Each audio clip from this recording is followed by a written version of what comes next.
I bought 7 broken Nintendo Switches and Switch Lites. Let's see if I can fix them. This video is sponsored by BW100. More on them in a minute. This lot of Nintendo Switches came in a larger lot that I bought. These are just the ones out of that lot that are broken, and I paid $105 each for them. Now that we've taken a look at each Switch, let's try and fix number 1. Now I've already gone through and charged each of these switches up, at least the ones that would take a charge, so we don't have to waste time doing that in this video. First thing I noticed is there's a lot of scratches on this screen. Also, these analog sticks are in pretty bad shape. The buttons all need a good cleaning, but it does start up, so that's good news. Let's see if it'll play a game. Okay, there we go. It reads the game just fine. Let's do some checks on the buttons and the Joy-Cons. And absolutely no problems there. So the thing I noticed up here is the R button. It definitely works, but it has some sort of, it like kind of double clicks and has kind of a squishiness there. So I'm gonna take a look at that here in a minute. First, I wanna try and clean these sticks off and then also clean the buttons just to see how that does. If these don't clean off, I'm just gonna replace them while I'm in there. So whenever I have a minor analog stick drift problem, I always start with BW100 just to give it a good cleaning. And the reason I do that is because it's easy and it's cheap and it's simple. Many of these analog sticks just get dirt and gunk kind of built up in the analog stick assembly, and BW100 can get right in there and clean that all up, and usually will make them last quite a bit longer. What I'm gonna try right now though is I'm gonna try to use BW100 to clean off the dirt on this analog stick and also the dirt and grime that's gotten down in these buttons. So I'm actually just gonna spray a little bit right on my toothbrush and then go over this. Okay, that's actually working really well for that. So let's try a little bit more on this side.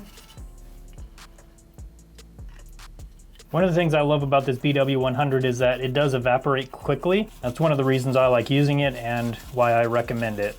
These buttons it did pretty good. My toothbrush bristles couldn't really get all the way down in there, so I'm gonna try it with this Q-tip. Okay, and that actually looks pretty good. I'm impressed that BW100 could get that dirt off so well. I've never tried that before, so that's good to know that it works for that too. If you want to get yourself a can or two of BW100, I'm going to put a link in the description so you can go right there, and that'll take you right to the purchase page on Amazon. You'll also see me using BW100 throughout the rest of this video for various cleanings. It definitely doesn't work for everything, but I love using it for minor analog stick drift issues, as well as just general cleaning, especially on these Switch lights. Now let's get number 1 apart and see what's going on with that right shoulder button issue. And just judging by the looks of these buttons, I'm guessing that the buttons themselves are probably just dirty. The button itself seems to work fine. I don't see any issues there. Looks like maybe a bit dirty, so this is a perfect instance to use BW100 because it can get down inside this electrical contact right here and just clean it up nicely, and then it'll just evaporate so it won't cause any problems. So I'm just gonna spray it in here. I also don't have to worry too much about where it goes. I don't have to worry about if it gets in the wrong place, because it does evaporate so quickly. And now with the right shoulder button cleaned and the left shoulder button cleaned, I can get it put back together so we can test them. Yep, everything works good. So number 1 is all fixed up and looking good. Let's move on to number 2. And number 2 definitely needs new thumbsticks. We'll put those in here in a minute. Let's test everything else and see if there's anything else going on. The only other problem I've found is a faulty L button. So let's get these thumbsticks replaced and take a look at that L button.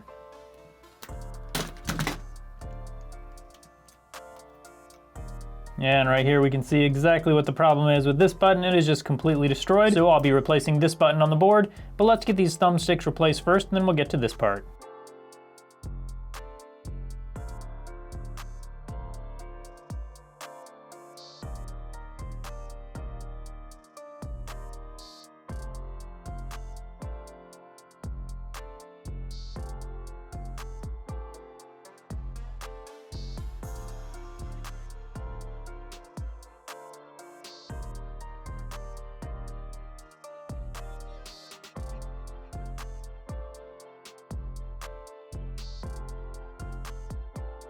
I'm gonna be using joysticks from iFixit.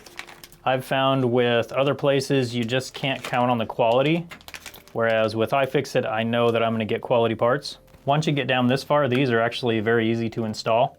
It's just a matter of taking those 2 screws out and then slipping them right in there and putting the screws back in. Getting down to it is a little more difficult, but still totally doable. Okay, and there we go. Those look great. So now with that done, it's time to take a look at these buttons. So here is our faulty button on the main board that we're going to remove, and then we will remove this good button from this donor board and install it in place of this faulty button. First, you'll see me put on a liquid called flux. That just helps the solder flow. Then I'll be using a soldering iron and some solder wick to wick up the solder off of the old button. Then remove the old button. Then I'll do the same to remove the good button, and then I'll solder the good button onto the good board.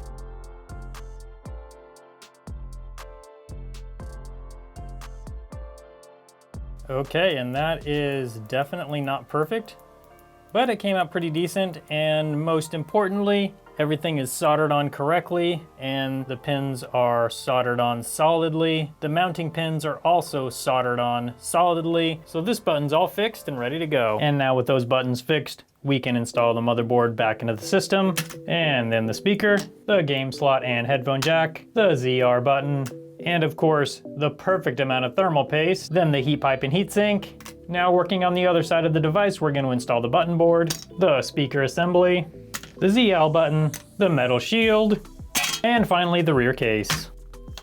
Now with number 2 all put together, let's turn it on and see if that button works. Okay, here we go. ZL, ZR, R, and L. And there we go, number 2 is all fixed up. Let's take a look at number 3. Okay, I immediately see one issue. The LCD is definitely bad. We also have faulty analog sticks. The touchscreen surprisingly works. We also got a crack here in the case. Also a broken piece here.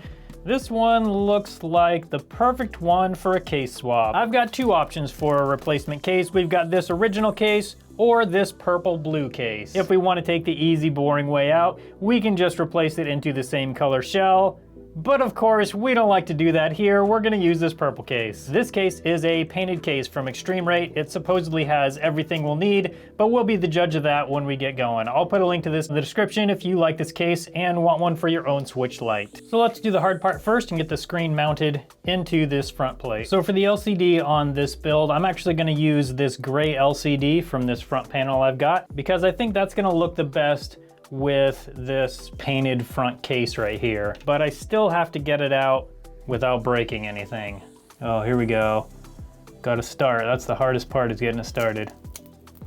Good. The screen on these things is just so thin and so easy to break, so always makes me nervous doing this. It also makes lots of noises that sound like it's breaking, but it's usually just the adhesive coming off. Hopefully that's all the noises we hear today.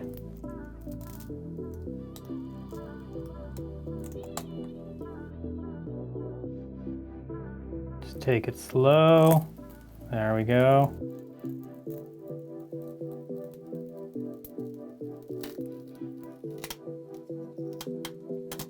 So I think as long as I didn't break it when I was taking it out, we've got a good screen and digitizer, and we're ready to put that into the new shell. So I'm first gonna make sure this is absolutely clean.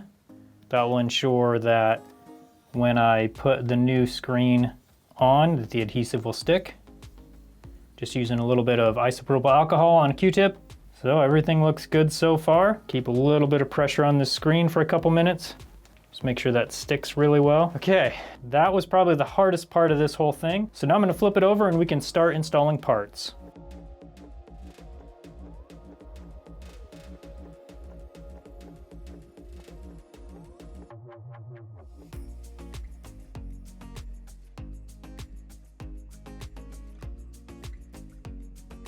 Okay, and that is looking really good. I really like the look of this gray with the purple and blue. All the buttons feel good, so we are on our way.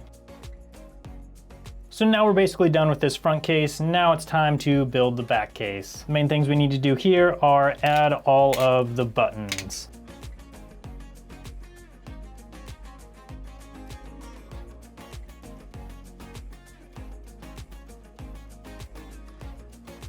Now we just need to finish up installing a couple things onto this front case, mainly the heat pipe and heatsink assembly, and of course, the perfect amount of thermal paste. This shirt is available down on the merch shelf if you want one for yourself. There we go. That's what I'm talking about. And now we're finally ready to put on this beautiful back case.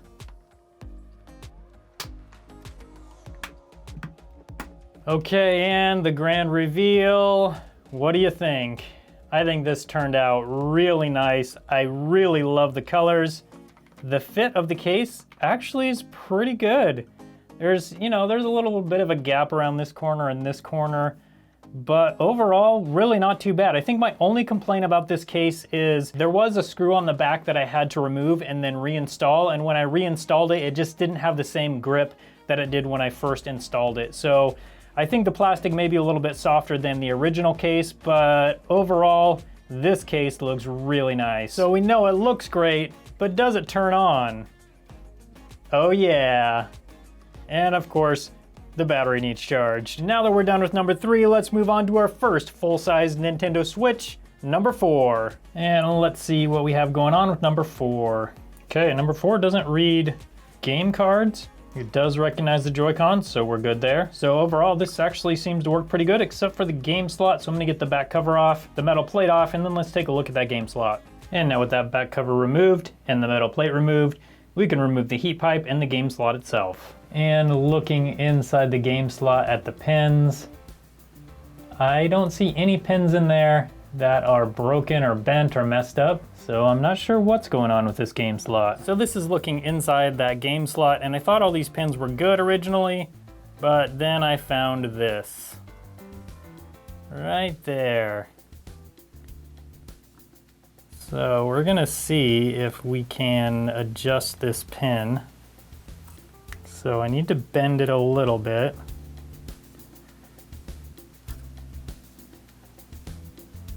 That looks pretty good. Yeah, that's actually pretty good. Now I need to bend it up. So I'm gonna use one of my favorite tools, a dental pick, to try and get in there and bend it back up.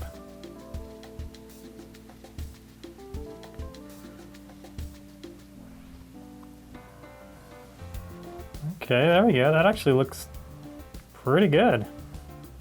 Let's go up just a little more.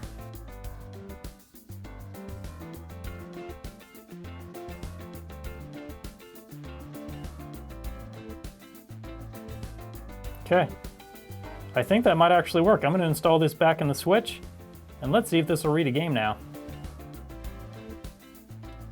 Now that we've got it installed, let's see if it reads. And here we go. Come on!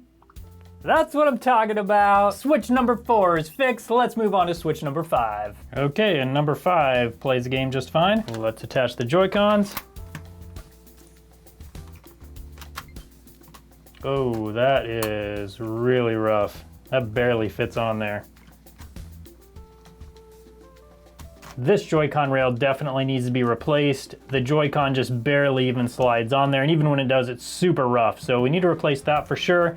This Joy-Con rail still works, but it doesn't look good at all, so I'm just gonna replace that at the same time while I'm in there. I'll be removing the 4 screws on each rail, then disconnecting the ribbon cables from the board, and then I'll just be doing the opposite when I install the new rails.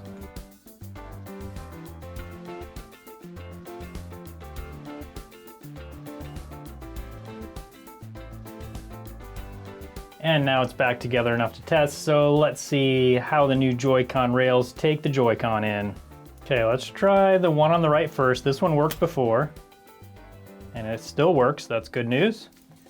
Now this is the one that didn't work, but now it does work. Switch number 5 is now fixed. Let's move on to switch number 6, the purple switch light. So for switch number 6, I had a question on the battery. It seemed like it was not holding a charge like it should. So I charged it up, and now it's been sitting for several days. So now I'm gonna turn it back on and see how charged the battery is. I'm gonna get these thumbsticks cleaned real quick.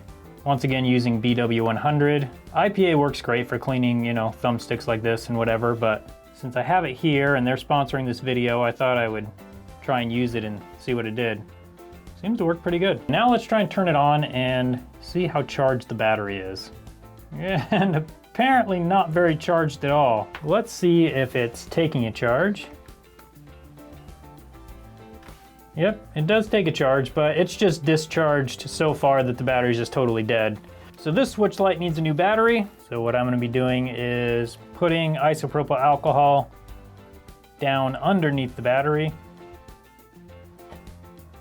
So then when I go to pry it up, it will pry up much easier. Okay, and there we go. Now it's ready for the new battery. One of the nice things about using isopropyl alcohol for removing things like batteries is that it loosens the adhesive so you can get the battery out, but then the adhesive gets sticky again once it dries. So this battery I just harvested from another switch light, and so I'm just going to install it into this switch light, and the battery will just stick right down here like it should. Then we can just connect it.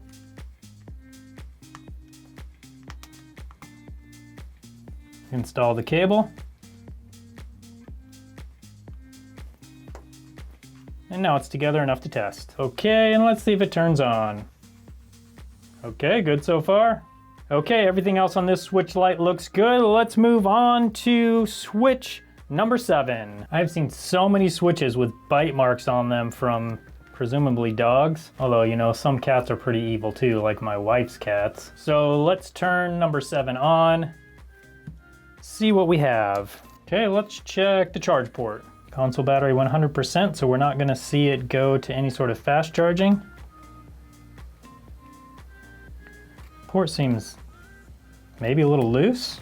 Definitely not bad, but it does worry me how loose it is. I'm gonna take this one apart just so we can have a look at that charge port and just make sure everything's okay. It may be fine, but it definitely seems more loose than it should. And I see no problems at all on the top side here. Everything looks great. So I'm gonna take this board out so we can take a look at the bottom side of the port, which means I need to take out the heat pipe and the heatsink, the game slot, the fan, and then finally we can remove the motherboard. And with the board removed, we can have a look at the backside. So right down here, there's 2 little tabs, and there's some sort of gunk caught up in them. But these 2 little tabs put tension on the cable when you plug it in. So I'm actually just gonna bend these down just a little bit. And that will provide a little more tension when the cable's plugged in. There we go. They're even giving me a little click now when I push in. That's what we need. Now there's not near as much movement in that cable. Now that this port has been adjusted and the cable fits in nice and tight, it's time to put this thing back together. Whew, now that was fast. I just need to plug this thing in and make sure it still works. If you like this type of video, you're probably gonna like the video where I took a Nintendo Switch that a repair shop totally botched the repair on to see if I could fix it. I'm gonna put a link to that video right up on your screen now so you can come hang out with me over there and see if I can fix it. Now let's see if this switch will turn on. And yes, it does fully turn on and it's ready to go. So we were able to get all 7 of these switches working. Thank you again to BW100 for sponsoring this video. If you want to buy some for yourself, I'll put a link right in the description that'll take you right there. Thank you so much for watching today, and I hope you have a good one.